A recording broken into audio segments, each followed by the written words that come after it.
হরে কৃষ্ণ বন্ধুরা, বৃন্দাবনে এটি হচ্ছে একটি বিখ্যাত পদ্ম মন্দির। এই মন্দিরের ভেতরে শ্রীকৃষ্ণের জন্ম থেকে সমস্ত লীলা দর্শন করতে পারবেন আপনারা। তো সেগুলো দেখতে দেখতে কিছু গল্প আপনাদেরকে বলি। মাতৃ জঠরে যখন যন্ত্রণায় ছটফট করছিলাম, আর্তনাদ করে ভগবান শ্রীকৃষ্ণকে বলেছিলাম, হে প্রভু, তুমি আমায় সৃষ্টি করো, আমাকে পৃথিবীর আলো দেখাও। তখন প্রভু দেখা দিয়েছিলেন, ভগবান শ্রীকৃষ্ণ দেখা দিয়ে বলেছিলেন, তোকে এত সুন্দরভাবে সৃষ্টি করব, তুই কি করবি? তোর চোখ দিয়ে তুই কি করবি?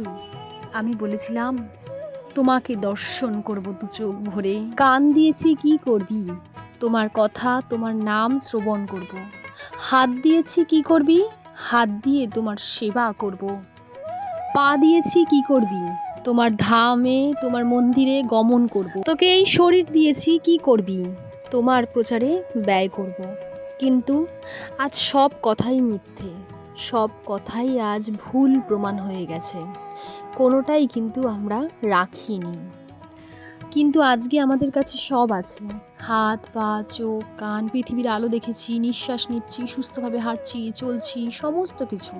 কিন্তু ভুলেই গেছি তাকে, যে মহান সৃষ্টিকর্তা আমাদেরকে সৃষ্টি করেছিল, আর তাকে দেওয়া কথা।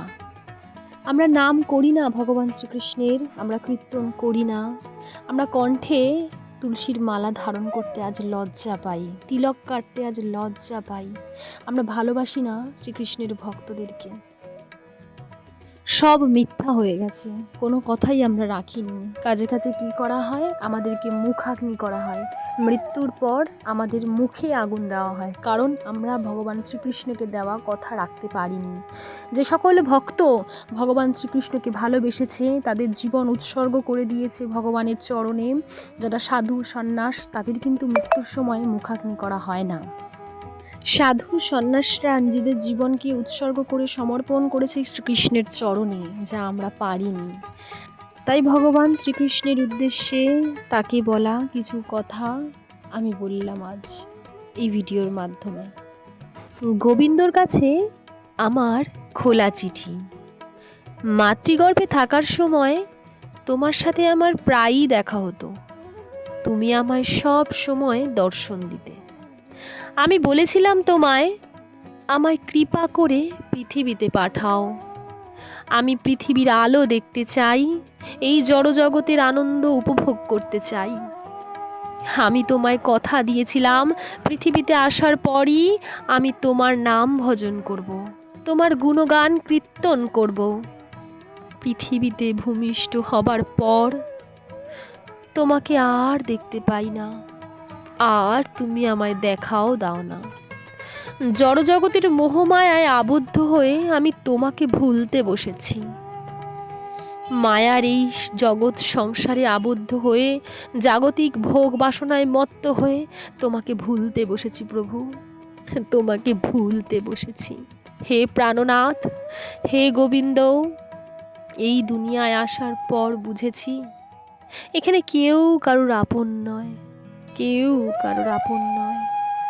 সবাই স্বার্থের জন্য পাশে থাকে, সাহায্য করে, ভালোবাসে, স্বার্থ ফুরিয়ে গেলেই কেটে পড়ে। এত অবহেলা পাচ্ছি, এত অবহেলায় মানসিকভাবে ভেঙে পড়ছি গোবিন্দ, আর সহ্য করতে পারছি না।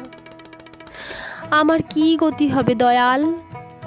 এই জড়জগতের কামনা বাসনায় আবদ্ধ হয়ে যে ভক্তিপথে অগ্রসর হতে পারছি না, পাচ্ছি না অগ্রসর হতে।